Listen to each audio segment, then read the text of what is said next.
So this is Shadow of the Tomb Raider, originally released in 2018. This game was developed by Eidos Montreal in collaboration with Crystal Dynamics and published by Square Enix.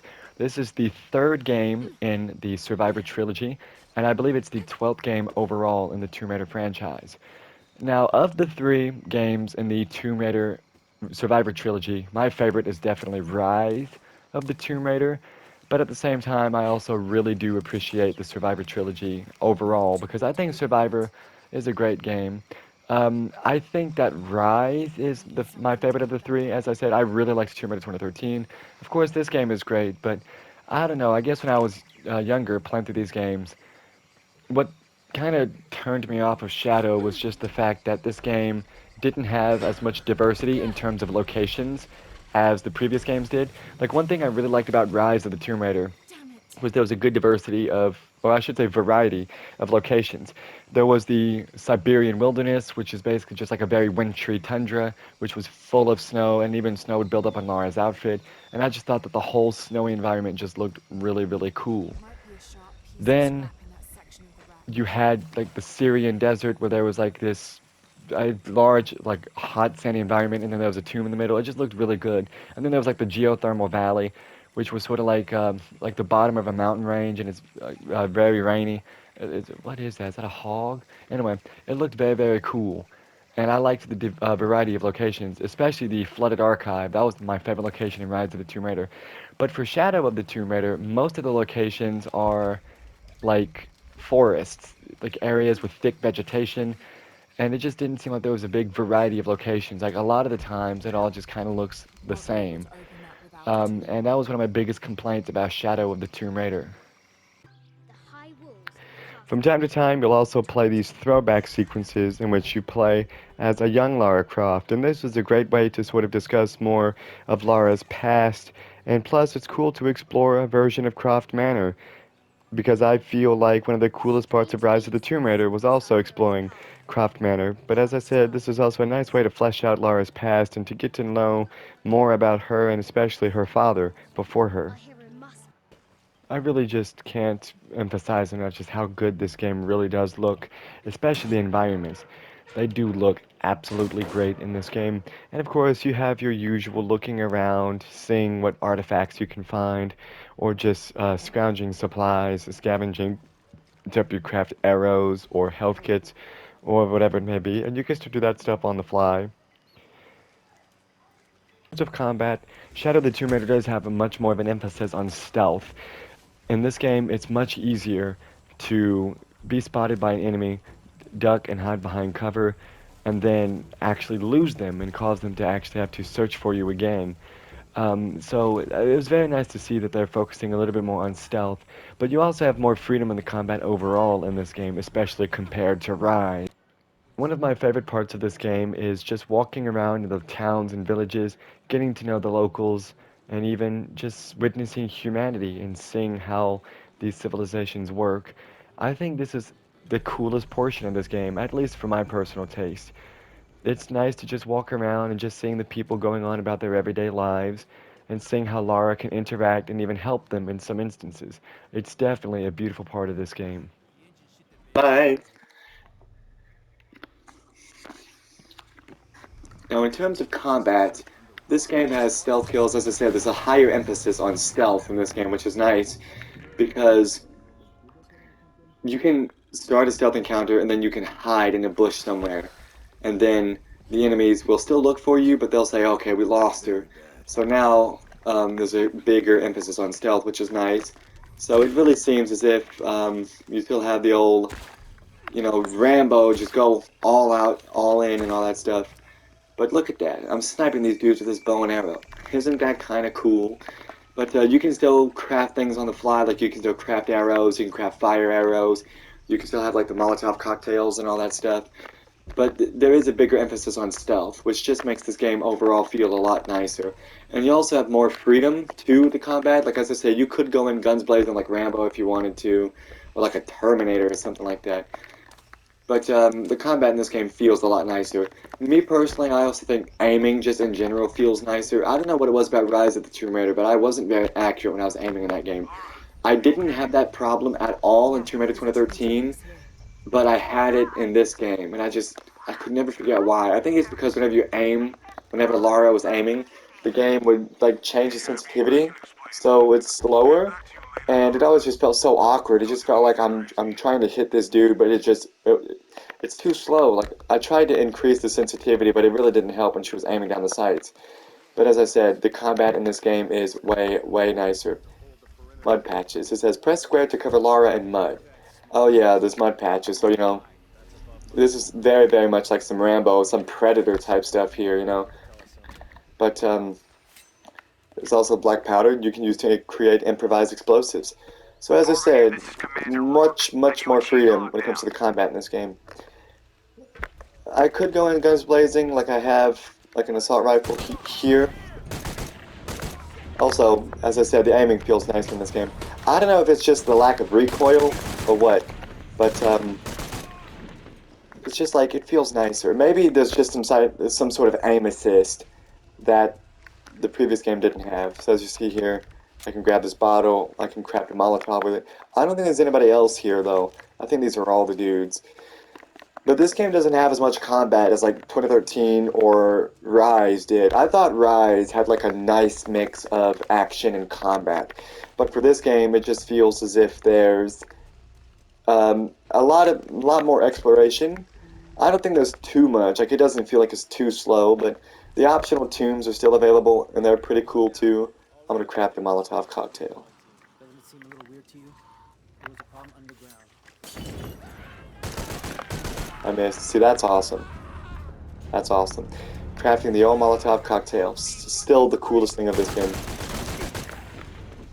So yeah, Jonah, there's a nice little combat encounter. As I said, these are not a lot of enemies, down a dig site with um, old but you have a wood. lot more freedom in terms of combat. So that's cool. Or at least it feels that way. Aiming is nicer. Of course, you can still salvage everything, so you can break crates or whatever you find. You can use those to craft ammo. Probably craft upgrades for your weapons at base camps. But yeah, you could hide like in these bushes if you want. It just feels a lot nicer to fight in this game. So in terms of combat in this game, I think that Shadow does have a bit more freedom in terms of how you can approach combat. For example, stealth. It's much easier in this game than it was compared to 2013 or Rise. So in this game, if you saw a combat encounter, you could run away, maybe cover yourself in mud, hide in a bush, and the enemies would eventually lose you. And then you could start over from the stealth encounter. Well, not start over per se, but you could continue, and they're like, oh, we lost her, we don't know where she's at. And I thought that that was kind of cool. So it does give you a little bit more freedom. You can still craft like Molotovs and like explosives like on the run. You can still craft like arrows, stuff like that. There's different types of arrows like fire arrows, which would also in the other games too. And you could also craft like health kits just like on the run. And usually it's fun to just toss a Molotov at somebody. One of the best parts of this game.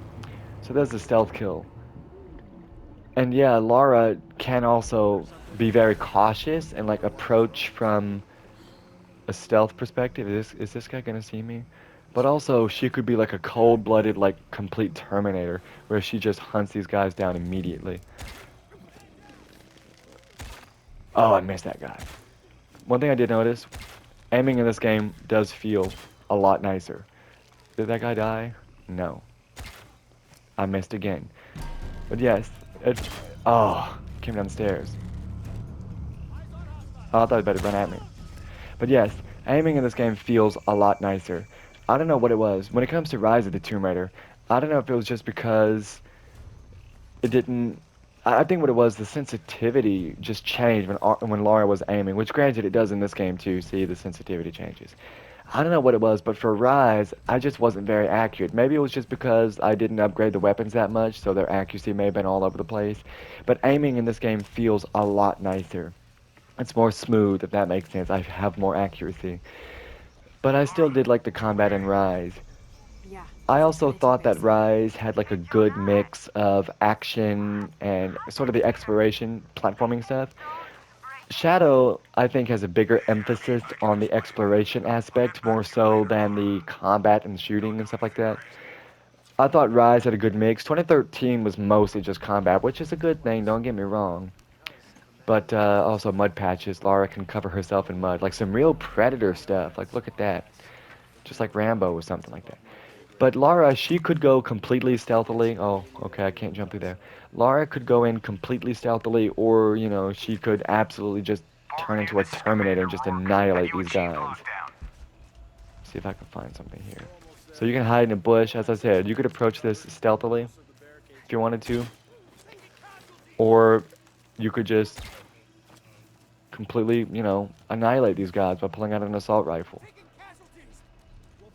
So you could do stuff like that. There's another guy there. I haven't gotten a shotgun in the game yet, but yes, you could do that. And of course, you can still craft the Molotov cocktails and all that stuff. But combat in this game does feel good. I think this probably has the best combat. Now, the combat's not dramatically different. It's still, like, mostly the same. Where'd that bottle go? Whatever, I'll just get this one. There we go. Going to craft a Molotov. But as I said, the combat in this game does feel a lot better than Rise. I don't know, man. Still feels like we don't connect. That over there. So that guy dove like that.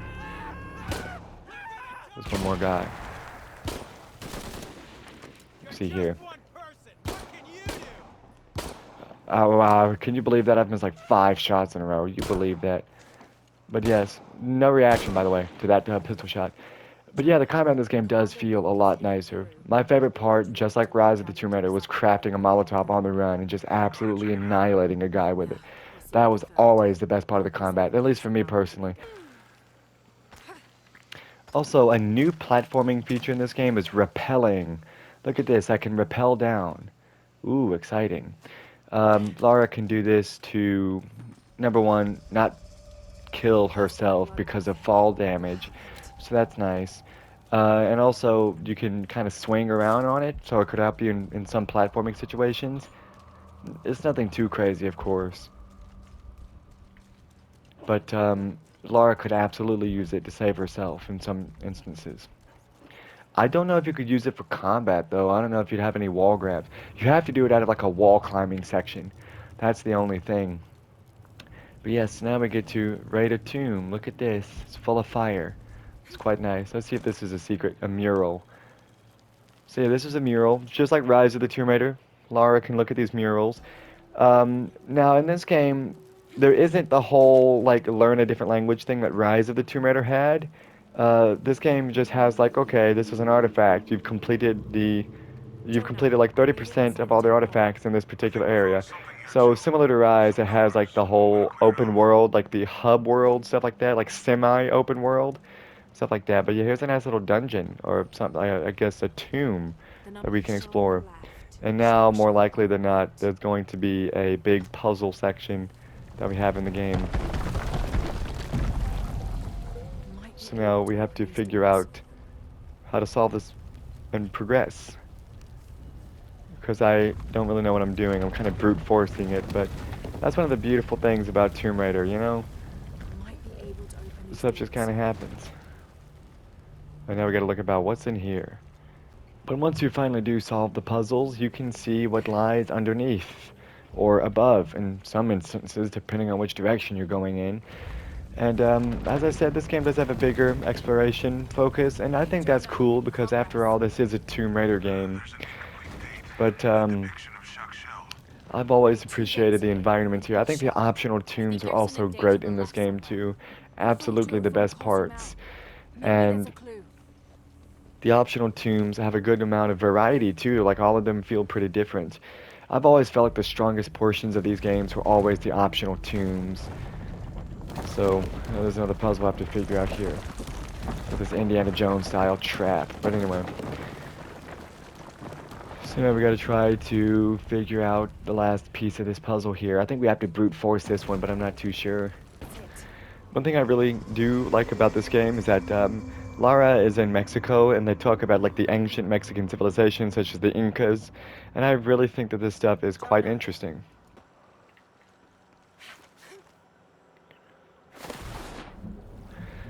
You also see that the swan dive has returned in this game, and plus the underwater stuff has been expanded too. If there's one thing the Tomb Raider games are known for, it's having very, very big underwater sections.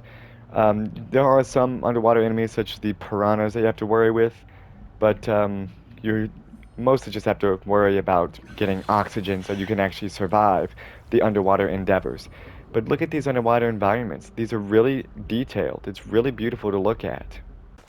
Base camp, come in. Also, you can approach enemies in stealth from the tops of trees and all this stuff, and there's even additional stealth kills that you can get in this game.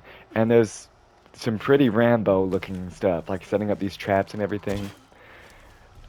So Lara does tend to be quite brutal in this game in terms of stealth. But as I said, it's nice that they give you a little bit more freedom in terms of the combat.